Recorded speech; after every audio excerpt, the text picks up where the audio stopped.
projet de loi de finances initiale 2021, consultation de la société civile. Le Sénat a reçu le collectif des citoyens et des organisations citoyennes et le secteur privé représenté par le syndicat des industries de Madagascar dans le cadre d'une séance d'imprégnation du projet de loi des finances 2021 hier au palais d'Anouskene. Les échanges ont duré 2h30. À cette occasion, la société civile a pu partager son analyse et point de vue sur ce projet de loi de la manière la plus rigoureuse et impartiale possible, tout en considérant les enjeux et les besoins nationaux actuels au regard de la situation mondiale, d'après leur communiqué. Rappelant que la société civile avait sollicité une rencontre avec l'Assemblée nationale en vue d'améliorer le PLFI avant son adoption le 27 novembre dernier, mise en vain. Elle réitère son appel pour que l'Assemblée nationale laisse la porte ouverte aux concertations en cas de deuxième lecture du projet et pour les prochains processus budgétaires. Elle souhaite le renforcement de la plateforme de concertation qui a été initiée par le Sénat ces 2 dernières années. Air Madagascar, 11 vols spéciaux programmés pour décembre et janvier.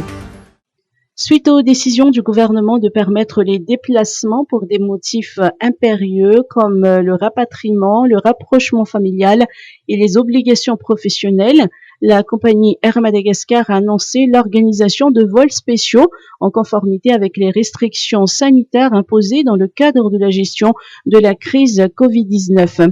Ainsi, 11 vols aller-retour Europe-Antananarive sont programmés pour les mois de décembre et janvier en collaboration avec d'autres compagnies. Le premier vol Paris-Antananarive est prévu le 12 décembre prochain et Antananarive-Paris via Addis Abeba est programmé pour le 16 décembre.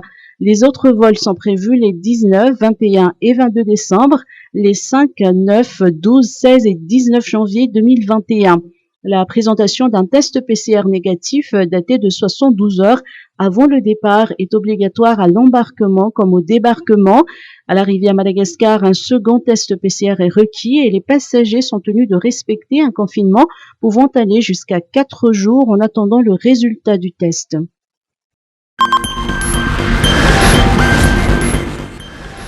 Jirama, 11 branchements illicites détectés hier.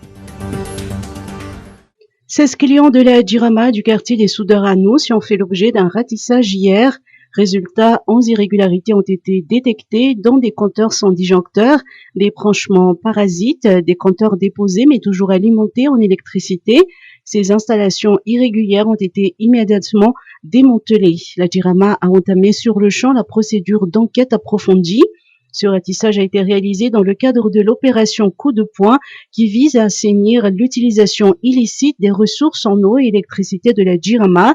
L'opération d'hier a été co-dirigée par la cellule de lutte antifraude et vol au sein de la Jirama et la direction de la protection de revenus de la lutte contre les fraudes en collaboration avec la direction de l'audit et du contrôle interne et la direction technique électricité Antananarive.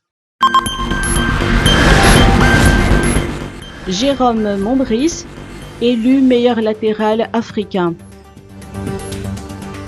Bein Sport et Téléfoot ont élu Jérôme Mombris meilleur latéral africain à l'issue de la 3e et 4e journée des éliminatoires de la CAN 2022.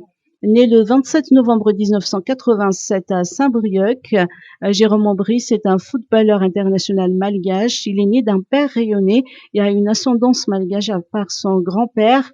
Passé professionnel en 2013, à l'âge de 25 ans, il a fait ses débuts avec l'équipe nationale de football de Madagascar lors d'un match amical contre les Comores le 11 novembre 2017 au score de 1-1. Il évolue actuellement au poste de défenseur au Grenoble Foot 38.